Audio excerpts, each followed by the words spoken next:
Les dépouilles sont encore fumantes, l'odeur de chair brûlée, pestilentielle.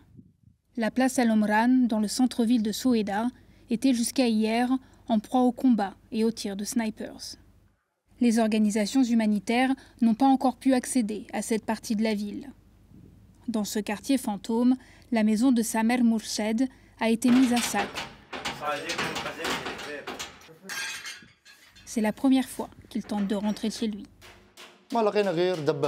On voyait des chars, des hommes armés, des voitures, une scène terrifiante.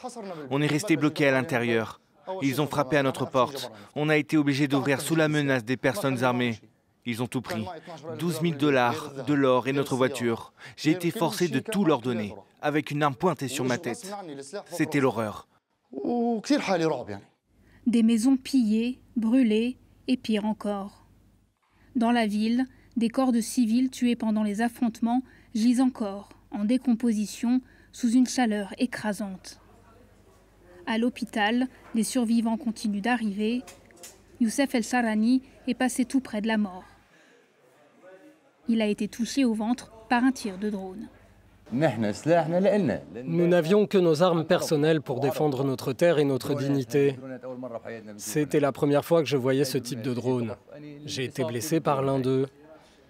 Il était juste au-dessus de ma tête quand ça a frappé.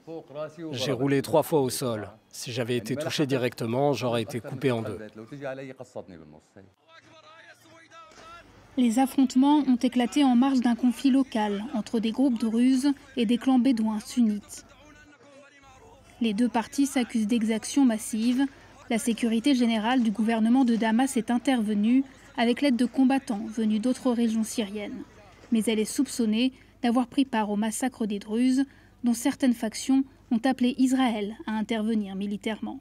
Le docteur Abou Fahour était de garde à l'hôpital de Soheda, attaqué pendant les combats. Ici, on voit les traces des affrontements. Et là, c'est l'endroit où les corps sont restés pendant environ 3 jours, sans qu'on puisse les récupérer. Les vers avaient commencé à apparaître sur les corps. Ces salles étaient il y a encore quelques heures remplies de piles de corps en décomposition. Les morgues étaient saturées, il n'y avait plus de place nulle part. Là, des femmes, des enfants, des personnes âgées, des gens de tous âges étaient entassés dans les couloirs.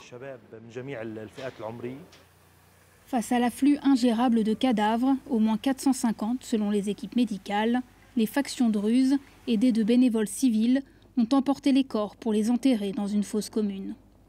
À Soheda, près d'1 millier de personnes est encore portées disparues selon les organisations locales. Cet épisode rappelle tristement celui des massacres de la côte survenus en avril dernier.